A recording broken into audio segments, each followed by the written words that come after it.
I'm going to start this video by saying fair warning, I do not have a place to record in good quality, in good lighting, or in good sound because I moved and this is my room now. Also, my mom decided to put a decal on my window for Halloween even though it's August. So there's no lighting in this room. I have my giant light on and that is it because I have no other choice at the moment. But anyways, today for my comeback video, because this is my first video on YouTube in like 2 years, I wanted to talk about Descendants.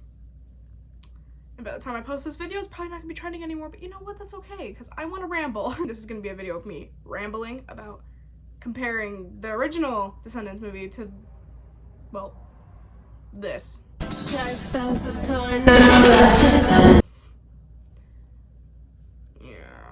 There's a lot to unpack here, so I'm gonna start with the songs. Don't get me wrong, the songs in Descendants 4 aren't horrible. Yeah, I don't know exactly who you're lying to, these songs are horrendous. But this? It's Jasmine and Aladdin. How was you at it? Is enough for me to have wanted to click off the movie before I really watched it. Makes me cringe every time. Editor me here, and I would just like to say that my boyfriend likes to quote this line a lot. It's Jasmine and Aladdin. How was Aladdin? Are you well? And I'm gonna have to rewatch it to edit this video. Yeah, editor me here, please send help. The songs aren't horrible, because there are some songs that are not, like, they're pretty good, like Love Ain't It, and the one villain part of Life is Sweeter. I think comparing Descendants 4 to the first movie, the songs have incredibly decreased in, like, you know, happy. Happy? They've decreased in quality, like, horrifically. And it's very evident. It's like trying to gauge the attention of toddlers rather than gauge the attention of the people who have grown up watching this like trilogy of movies, because I don't even count this as a Descendants movie. On its own, Descendants 4 could have been a very good movie, like if the pacing was just slightly better and the end scene was like better, it could have been a good standalone movie. But when you're comparing it to the fact that it's a part of these movies, Descendants 4 falls flat.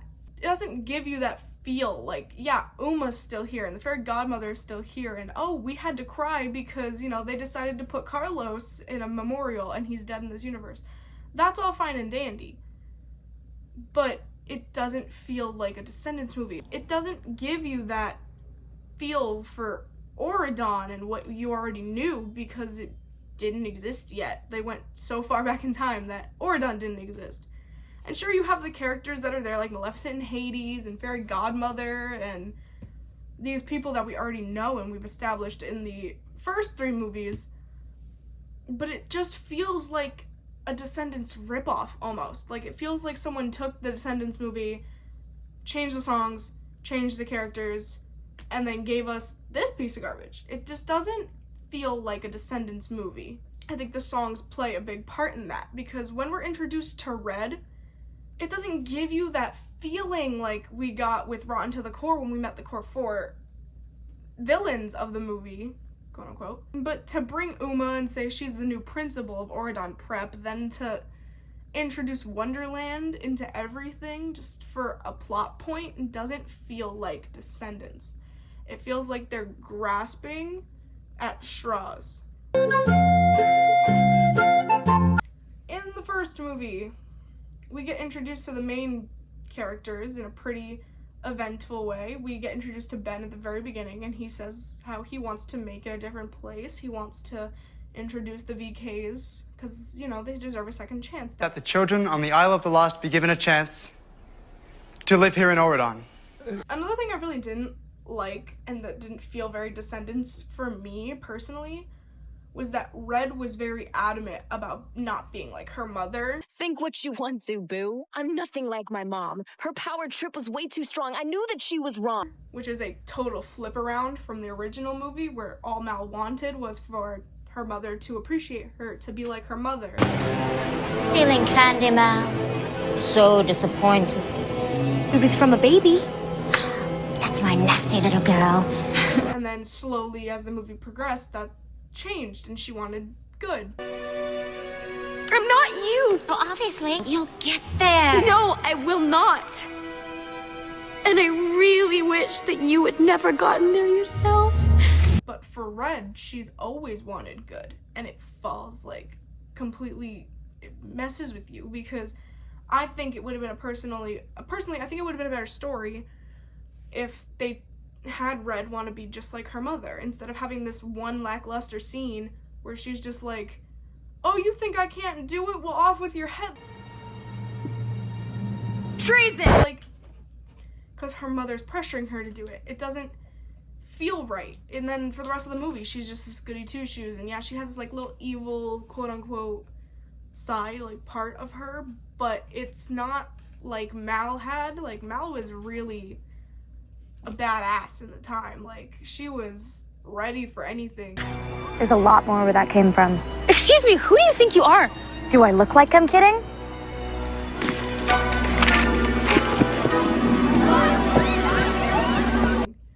And Red is just not. Red is just a flat character. She's supposed to be our VK, but she's not. She's just like Chloe, like Prince Charming's daughter. She's just the same. They basically are the same person. And they have like, obviously they have different personalities, but when it comes down to it, they're both that goody two-shoes. And I get that. Like, I get the contrast, it's there, but it doesn't fit for the movie. Like, it doesn't make sense. Let's talk about the pacing of this movie. Something I want to talk about with the pacing is it moves uncontrollably fast. Like, at 1 minute we're meeting Uma, we're getting told she's the principal, and then all of a sudden the letter's already sent to Wonderland. We already met our first character, and we're already going to Ordon, and we're already in Ordon. And then just like that, we're already back in time, and that's all in like a 27-minute span of getting introduced to these characters. It doesn't give you time to really like get to know this character and the Queen of Hearts. We don't get that time to like really get to know their characters before we're already just kind of accepting the fact that these are our main characters. We see the contrast between Mal and her mother, how she wants to be like her mom, but she doesn't at the same time, and that battle of knowing who you are. I can't decide what's wrong, what's right, which way should I go?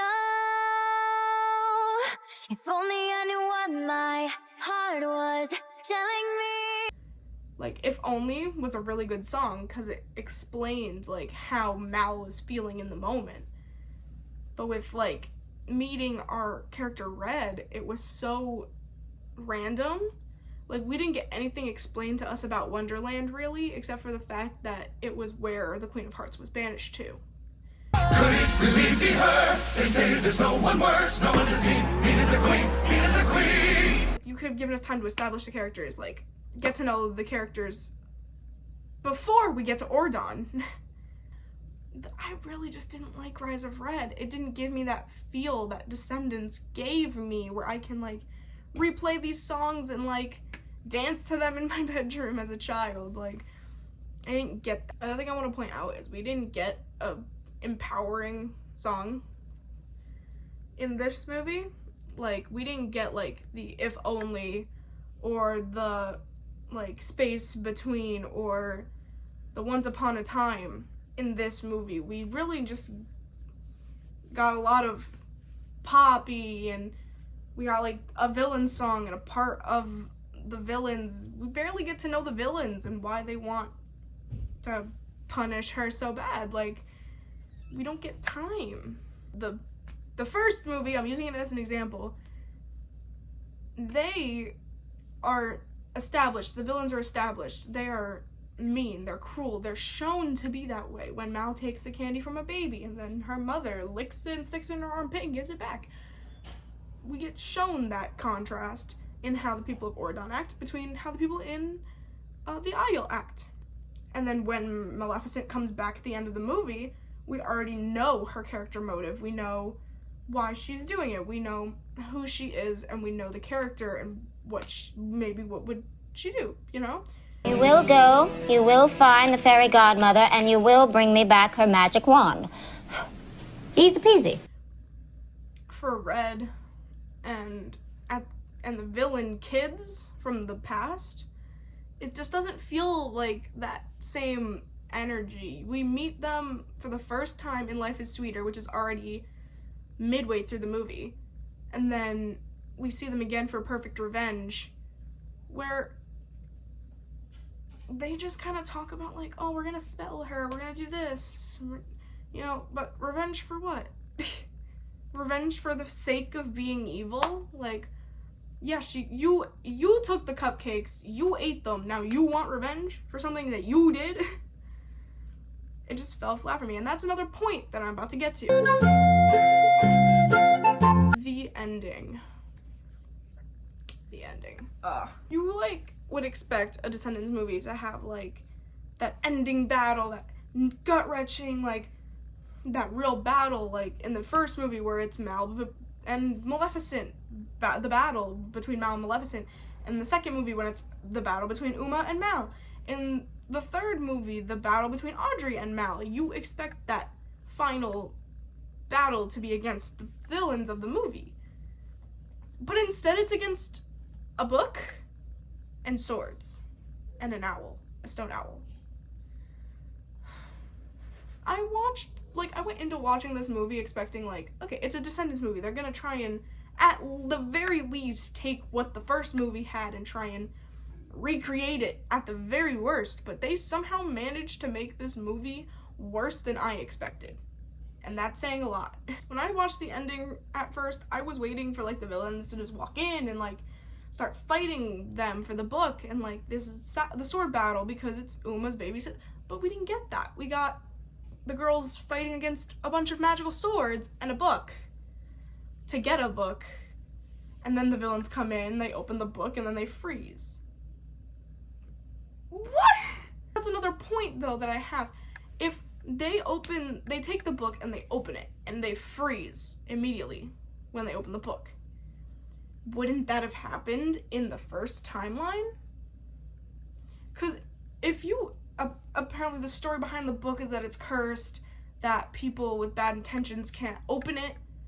If that's the case, how did the villains get the book in the first place, in the first timeline, where she gets pranked? It makes no sense. They just did, and that's all we get. And then, again, it moves so fast because then they go back to present, and all of a sudden, her mom is pretty in pink and red and whatever. But we don't really get a decent, like, battle scene. Like, it's boring. It was boring. If you take this battle scene compared to, like, the first Descendants movie, for example, yes, the green screens and the CGI is not good, but it's still a good movie and a good battle scene that really fleshes out the characters. It shows you the progress that they've made throughout the whole movie, what everything has been leading up to. For this movie, for Rise of Red, there was no leading up to anything other than change the past so we can change the future. It was just a big time travel movie. And don't even get me started with Uma saying this at the end of the movie. You didn't think that was the end of the story, did you? Because off with that. Excuse my language, but no. I don't want another one of these Rise of Red movies because it's not Descendants. It's not. It can be it's in the world of Descendants, but it's not Descendants. It's not the movie that most of us grew up with. It's very bad. I don't like it. Okay, that's all I'm gonna really ramble about in this video, but if you agree with me, leave a thumbs up. Comment down below what other movies I should talk about, because I think that's what I'm gonna start doing from now on. And, you know, if you're interested, follow me on TikTok and on Instagram. Those links will be down below in the description. And, yeah, I hope you guys enjoyed. Thanks for watching, and I will see you in the next video. close till I get up. Time is barely on